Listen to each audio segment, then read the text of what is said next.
All right. So for today's Q&A, after our fun and wild ride with Polite Society, we have the pleasure of speaking to the stunt coordinator, Crispin Layfield. Thank you for your time, Crispin. And I'm very excited to talk to you because this is my first time interviewing a stunt coordinator. And just to, set the table, so to speak, I would love to hear just briefly how you found your way to this unusual career path. And then as a follow-up question, and we can take a breath, but I want to hear about how it normally works, because I think that will be an interesting education for our audience. So, sure. Well, thank you for having me on. So yeah, I've been doing stunts now for 28 years. So it was something that I've always wanted to do since I was a kid, basically till when I was about 12 years old. I thought, right, I was always into sports, and I thought, you know what, I want to be a stuntman. So I wrote to Pinewood Studios, which I live nearby. So I'd heard of that, and I thought, okay, let's just find out what I do. And I never got a response at all. And then I was watching a program once on TV called Dying for a Living, which was about a stuntman called Derek Ware in the 1970s. And I watched this documentary on him, and I thought, that is what I want to do. That was 100% my kind of thing. Right. So the documentary really crystallized your goal. Oh my God. Yeah. Oh my God, yes. I mean, 100%. When I watched that documentary, I thought, that's what I want to do for a living. And then I realized that actually people do that as a job. And then, of course, I was brought up, with watching, the, Lee Majors and, all of those sort of programs, about doing stunts and things. And I thought, well, yeah, there obviously is a career in this. Right. And then during my teens, I was doing a lot of sports, martial arts, and all sorts of sports, and swimming and trampolining. And then I went away for a year. I took a year out, like a lot of people do when you're about 19, 20. And I was on an island in Thailand on the way back. And I said to my friend of mine who was with me, I said, okay, right, when I get back, I'm going to be a stuntman. That is what I'm going to do. And he just sort of laughed at me and said, yeah, right, of course. So I got back and I phoned up Equity, because I knew the Actors Union Equity over here. We have the Actors Union Equity. And I phoned them up and I just said, how do I be a stuntman? And then they sent this great long list of qualifications to join the British Stunt Register. So I thought, right, I'll start training. And I trained for 4.5 years. And then I joined the Stunt Register when I was 24. Right. So I imagine just fundamentally you need to be super fit and athletic, as you clearly were. How do you go from having the raw material, so to speak, to learning and absorbing and accumulating like the technical skills? Because I imagine it's a far cry from just being athletic and fit to actually doing the job. Absolutely, yes. I mean, in this country, in the UK, we're quite different from a lot of countries in the world. So we have a specific qualification. So you have to join the Stunt Register. Once you join the Stunt Register, that means you are a stunt performer. So you have to work. You can only work under the supervision of a stunt coordinator. So basically, you're starting right at the bottom. So we get all these people who are, quite proficient in various different skills. And then the stunt coordinators start to employ you if you're doubling an actor or whatever. And then you learn how to do stunts, when you're a basic stunt performer. So you're learning the ins and outs of stunts once you get on the register. Right. You have to do sports to get on the register. So you're qualified to get on the register. But then once you're on, that's when you learn to be a stuntman. And then my eyes were opened. I mean, my first job was a show called Cracker, many years ago with Robbie Coltrane, and I was just phoned up by the stunt coordinator. I was a good double for the actor, and he said what I had to do. And I was like, and I went on a film set, and it was like, okay, wow, right, this is real. This is what I've got to do. Right. And you learn, as you're going through your career, you're learning, you're watching other stunt people perform, and you're seeing different gags and seeing different stunts, and that's how you gain your knowledge, and then you can eventually work your way up to being a coordinator. Right. So it sounds like it's really almost like an apprenticeship, almost like you're learning on the job, and that's Yeah. fundamental. Okay. All right. It is. It is an apprenticeship. Yeah, definitely an apprenticeship. You know, you need to do about at least 4 or 5 years working as a apprenticeship, I suppose, stunt performer, before eventually you can gain enough knowledge and skill to be able to, perform stunts on your own, and then eventually you can start to coordinate. Right. But So there's so much to learn. right. I imagine it's an incredibly challenging but super rewarding career path. And it sounds like, like the protagonist in the film, like you really had a vision for this as your goal. So based on what you said, evolving to being a stunt coordinator, which you are now, and that's really impressive. I'd be curious to hear just a layperson's explanation of how you collaborate with the filmmaker, the screenwriter, the fight coordinator, the actors, because I can only begin to imagine like what a supremely like dynamic and collaborative role it must be, because you can't do this in a vacuum, So no, I mean it's a big responsibility. I think when you're a stunt coordinator, you're basically a stunt director. So whenever there's any action in the film, then it's my responsibility to be able to direct that action, be able to execute that action safely, help all of the director, the cameras, and everyone how we're going to film that sequence, how we can film that safely, and what's the best way of shooting it. So then I have the stunt, I get given the script, and then I talk through the script with the director, and then I look at a certain stunt piece like Polite Society, for example, all these fights that we had to do, and it's like, okay, how can I achieve all of what they're asking, on myself, and how we can get this all on film.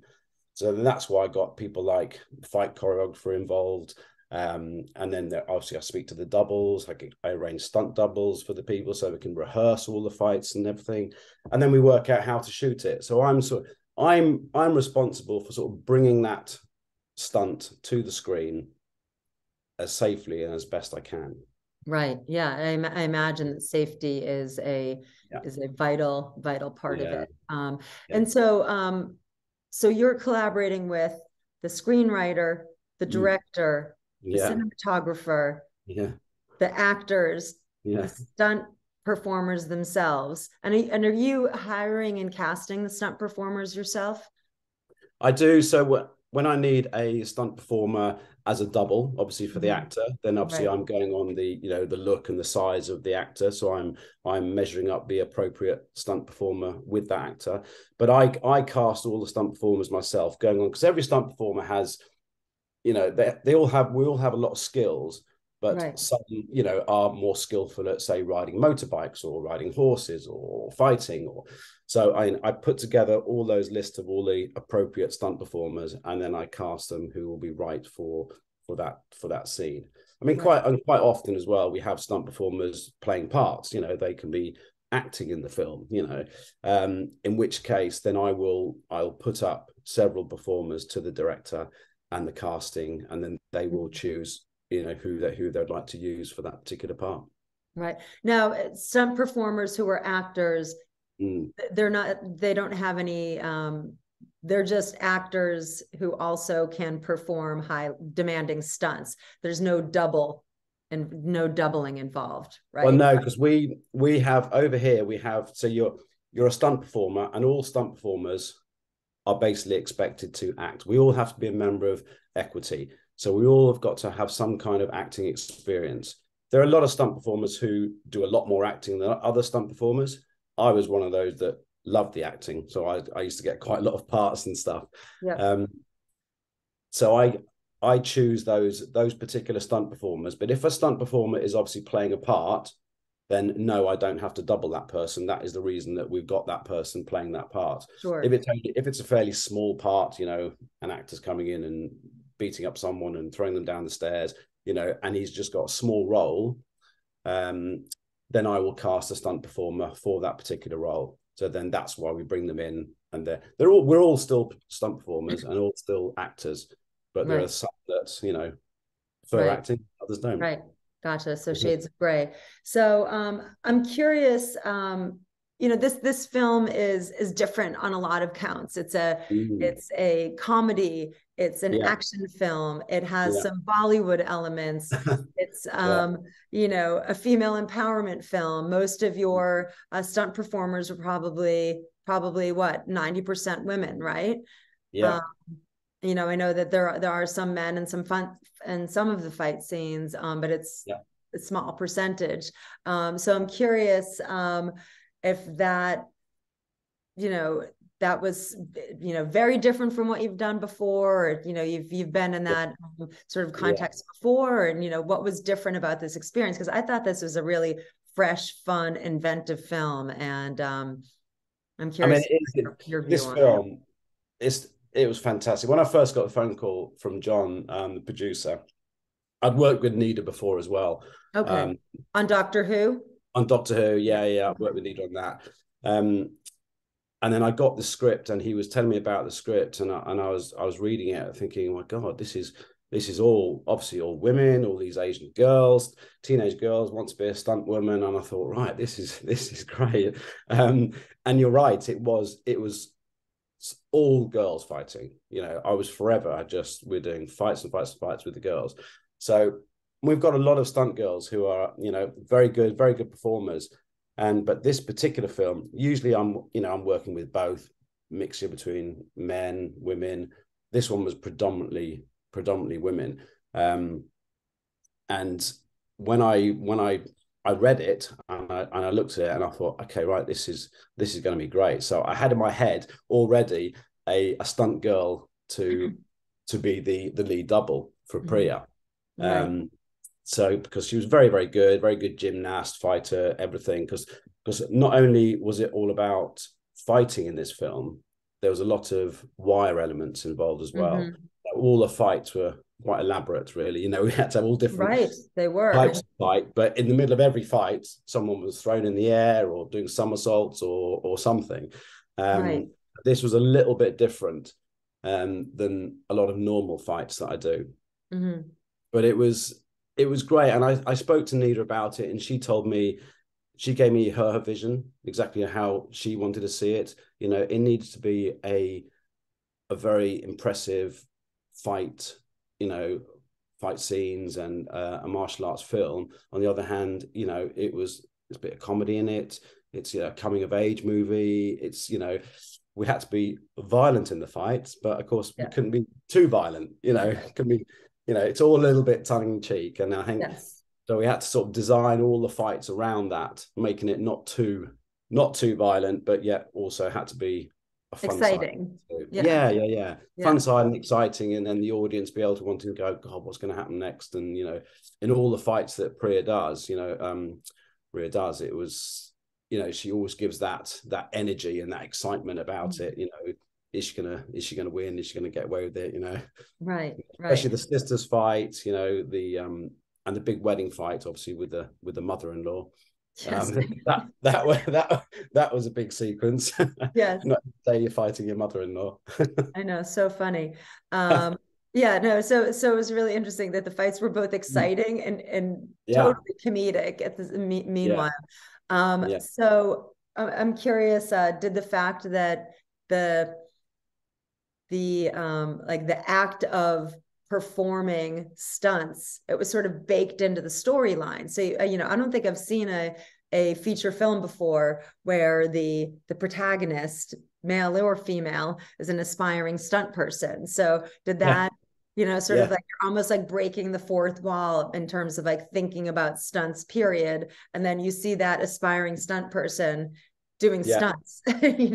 So I mean, this was unique. I mean, I've never done a film where someone is trying to be a stunt performer, stunt man, stunt woman. In this case, yes, she wants to be a stunt woman. And when I read that, I thought, God, this is great, because it like opens up doors for me. So I'm not just doing normal fights, as it were. The fights have to be exciting to what she would be doing as a stunt woman. So all the fights were involving what we would do, as stunts with wires and, the elaborate sort of sequences, and her trying to do this spinning kick, throughout the whole film. She's trying to do this spinning kick. So it gave myself quite a lot of freedom, actually, rather than a normal film where we're doing fight sequences. I was able to go, okay, can we try this? Can we try that? And then I was giving all the ideas back to Nida, and then she's going, yeah, great. Then she can change this and change that. And we had fun. It was great fun, working all the fights out and the wires, and because we could afford to be a bit silly, really, and have some fun doing it. Right. So, yeah, no, the film has a great sort of guiding spirit, that it's quite cheeky.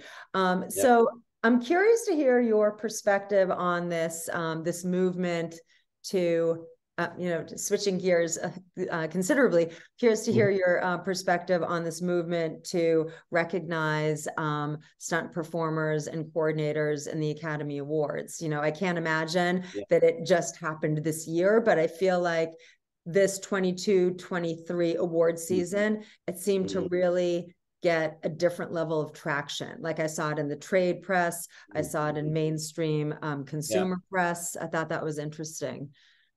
Yeah, I mean, we have been campaigning for years and years and years. Over here, we have the BAFTAs, the British Film and Television Awards. And again, we've never been recognised in the BAFTAs, and the same as the Academy Awards. And it is only recently where we're suddenly getting a lot more recognition. We're not there yet, by all means. Because I think in the old days, the whole point of being a stunt performer, is it we weren't supposed to be there, we were supposed to be invisible. Everything. We were invisible, we were just, making the actors look good or do whatever they're doing, and and we weren't there, so we weren't recognized. But I think it's much more in the public eye now. People understand what a stunt person is, what they do, the whole world stunt person, the name stunt, is a lot more recognized than it used to be. So, and I hope that we will start getting some recognition, so we can start to get the awards, which I think are quite rightly. I mean, the performers, they deserve those awards. We do a lot of work involving making a production, making a film, and a sequence work out. Right. And all those stunt performers doing a stunt, it is a risk. We are taking calculated risks. Every day we go to work, we are risking ourselves, and I think that needs to be recognized. And I think it'd be great if we could get to a stage where we are recognized, performers and coordinators, just about, because we put the whole package together. Everyone on the film set works so hard, and every crew member is so important. It's like a giant wheel, and we're all lots of cogs in this wheel, and we're all working together, and we need all of us to make it run. As soon as you take one cog out, it won't work. And I think we're part of that, and it'd be great if we can get a little bit more recognition. Definitely. I think it's really thought-provoking, and I confess that I didn't really think about it as much as I should have done until this year. I read some articles, I'm going to share them with our film club, a couple of articles, but it's really a strong case that you have. And I think, you consider this film, the film wouldn't exist without the stunt performers and coordinators. Simply wouldn't exist. So I think when you put it in that light, I think it makes you think. So so the last question I have is whether or not, this is a usual parting question I have, any fun anecdotes or unexpected curveballs or crazy stories from this shoot that you will take away with you? Oh God, I had so much fun on this shoot. What the crazy stories. I think, to be honest, every day I went to work, we ended up having crazy things to do. I think I was very, very blessed, I think, on this particular film with the cast. I mean, we had an amazing cast who were up for absolutely everything. So when, of course, I met Priya, and she went to all the fight training and stuff, and then she's a very new, actress, and she was so keen, and she wants to do absolutely everything in it, and it's trying to every day it's almost like having a battle where they said, right, Priya, you can't do all these things, I can't get you to do this, and it goes like, why can't I do that? Well, because you can hurt yourself, Right. I mean, we needed the rest of the film. So I had a stunt double sort of do, demonstrate it. But to be honest, in this particular film, Priya did all the stunts, all the wire gags. Priya ended up doing all of them. Really? Very, very, very impressive. I mean, in some of them, I end up using parts of the double, but basically, Priya tried absolutely everything. Throwing her on the floor. Can I go harder and harder and harder? I was like, God, I've got to. It was really impressive. Right. But I didn't realize that. So yeah, she was. Oh, I mean, they were all fantastic. I mean, I couldn't have got a better group of people. Right. But no, it's great. It was fun. Is that so? So just one last question. So it sounds like it can actually be, and this is just me trying to educate myself. It sounds like it can actually be fluid in the shoot in terms of where the dividing line is between the actor and the stunt performer, and then that's a conversation between the actor, you, the director, and whomever else might chime in. So is that normal? That's it. It is. It makes it easier to shoot when we're just using the actors.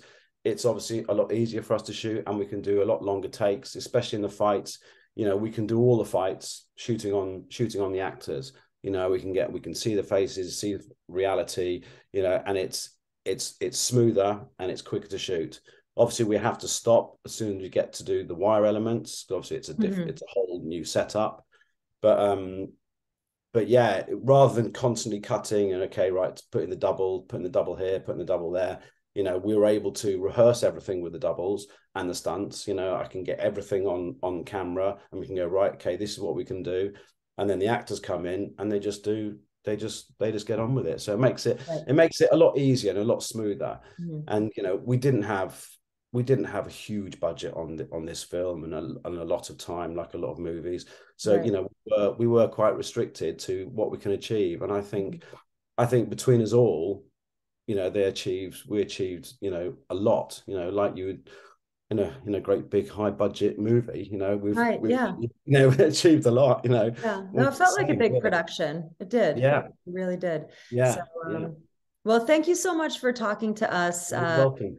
About polite society. I learned a ton in our conversation. It was super interesting. So break a leg, so to speak, with the opening. Yes. That it opens this Friday, or rather next Friday, April 20th in America. So I'll be excited to see how it does. So thank you again, Crispin. All right, You're very welcome. All right, welcome. Bye-bye. Take care. All right, bye.